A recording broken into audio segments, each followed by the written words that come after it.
A beloved teacher from a town in North Carolina goes missing while hiking in a small town in Mexico. What do you believe happened? Let's get into the facts about this. Welcome back to a new video. Today's story starts in North Carolina. Patrck Braxton Andrew was a Spanish teacher at the Woodlawn School in Mooresville. He was adored by family, friends and students alike. Known for his intense love of food, travelling and his loving nature, he would make students feel welcome and comfortable around him. His brother Kerry said this about him, quote, "Braxton Andrew was so well liked by his students and so trusted by their parents that they'd invite him over for family dinners, that he accompanied kids to concerts and that he was often requested to chaperone the kids to school parties. He's very passionate about taking care of these kids and making sure they're set up for success." Before becoming a Spanish teacher, Patrck bought a one-way ticket to Mexico City and started backpacking his way south toward Costa Rica. Braxton wound up living with a family in Guatemala, and then when he returned to North Carolina 13 months later, he was fluent in Spanish, which was a language he previously had issues with in school. On October 24th, Patrck went to Mexico as he vowed to return to the country. He was an experienced traveller and went alone. This time, however, he had organised to meet his brother Kerry in Mexico City to celebrate the Day of the Dead on October 30th, but unfortunately he never showed up. This was alarming to his brother, as he stated he always stuck to his plans. Patrck was last seen leaving his hotel Mexico village Urique in the state of Chihuahua. This village is known for hiking as it had high cliffs and mountain peaks. The town has a population of 1,102 respectively, and it is located at the bottom of Copper Canyon with spectacular views of the mountain peaks. It really is a beautiful location. You can see why Patrck had went to this location. His parents, Gary Andrew and Jean Braxton, vowed to stay in Mexico until their son's body is found. They were actually just beginning an unrelated vacation in the Mexican town of Tulum, almost 2,000 miles away from Urique. When they learned of Patrick's disappearance, however, they cut that trip short and flew to Mexico City as soon as they could. Chihuahua's governor, Javier Corral, informed Patrick's parents that they had information that Patrck had been killed at the hands of a Sinaloa Cartel, which was previously ran by drug kingpin El Chapo. He is now in a prison in America for numerous charges. Now, as you can understand, this came as a big shock to the parents and the family of Patrck. The governor had confirmed that he was hiking in an area known as La Playeta when he reportedly encountered members of a Sinaloa cartel allegedly run by Jose Noriel Portillo Gil. His nickname was El Chacho, or the Crooked One, he was also called. The governor had confirmed there was a manhunt underway looking for this alleged suspect. On November the 15th, 2018, Patrick's family had announced the deaths of Patrck with great sadness. Patrick's body was found about a mile away from the road leading to the village of Guapalana to Los Lajas in Urique. It is believed that he was placed there from a different location, as his body had traces of reddish dirt and pine leaves, but had been placed on a stony surface in an area that lacked vegetation. The killers had buried Patrick's body initially, but due to the pressure put on by the search team, the body was exhumed and abandoned near the town of Guapalana. Autopsy results show that Patrck died from a gunshot wound to the head. Patrck was killed on the 28th of October, 2 days after he arrived to the village of Urique. After a frantic search, Mexican authorities say they have found the body of missing North Carolina teacher Patrck Braxton Andrew, and that he was killed by a member of a drug cartel. Braxton Andrew was vacationing in Mexico. He was alone. He disappeared last month while walking near his resort in the northern Mexico town of Urique. Diane Gallagher is our CNN national correspondent with more on this whole investigation and just how awful for this family. Tell us more about what he was doing down there and what authorities believe happened.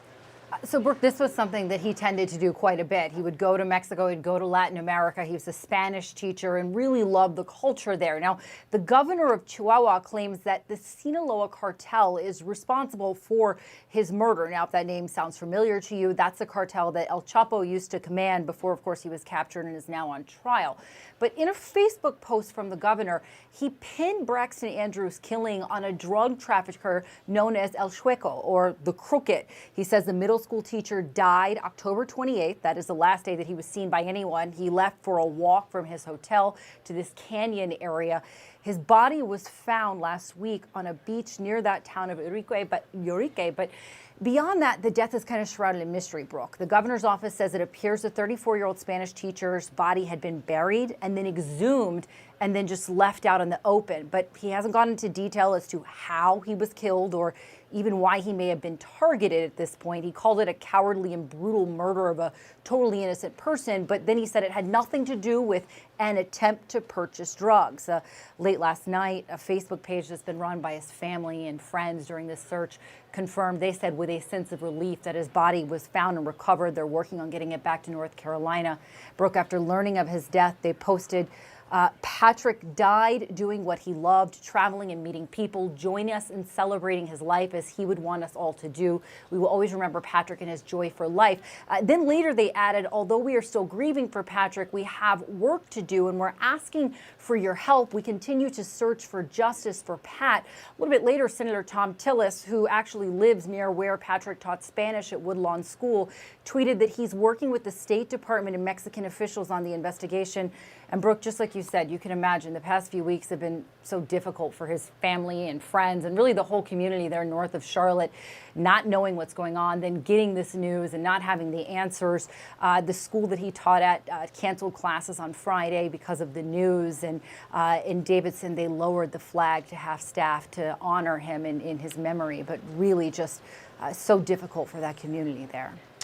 I know people who knew the family. Same. And they had been looking for him. Yep. They had wanted help, and now to find out that he is gone like this is just, it's awful. Yeah. Diane, thank you for the update and just thinking of this family back in North Carolina. Appreciate it. Now, in the aftermath of this case, there was a big cry out for how and why this would happen to an innocent man who suffered the misfortune of crossing paths with a drug cartel. We will discuss some reasons on a possible scenario which led to Patrick's life being unfortunately taken. Now, some people believe Patrick stumbled upon something he wasn't supposed to see, which is a case of in the wrong place at the wrong time. He was in and around the hills of Sierra Madre, which is where the violent Sinaloa Cartel operate, and it is where a lot of cartel leaders have fled to and now are hiding. The region is known locally as the Golden Triangle because it is where Mexican cartels grow most of the drugs they traffic to the US. The next and final theory, which is stated to be the reason why Patrick was killed, the theory is that the cartel had seen him to be an undercover DEA agent, as he was an American man at the heart of their operation. There's a famous case in Mexico and the United States, cases of DEA agent Kiki Camarena. He was an agent who was undercover in Mexico in the 80s. He caused a lot of hassle to the drug cartel at that time, and they had kidnapped him and murdered him. Let me read this out, which I found on a website which is called Mexico Daily News. I found it very interesting. Some Urique residents believe the gang killed Braxton Andrew thinking he was the US Drug Enforcement Administration. The fluent Spanish speaker asked a lot of questions about the culture of the region, they said, and spent time exploring the area. In addition, his knowledge of the language set him apart from most tourists. On the day he disappeared, he attended a party where there were armed civilians belonging to Gente Nueva. Locals suspect they felt threatened by the man, so they killed him. I personally think it could have been either of the three theories. Patrick unfortunately went deep into the Sinaloa Cartel territory, where the cartel operate on a daily basis, and they took his life, unfortunately. It seems that Mexico is a beautiful place to travel, but it seems that it is quite dangerous in certain areas. This is heartbreaking for his family, friends and community. I will leave you with some memorable, heartwarming pictures and kind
soccer team.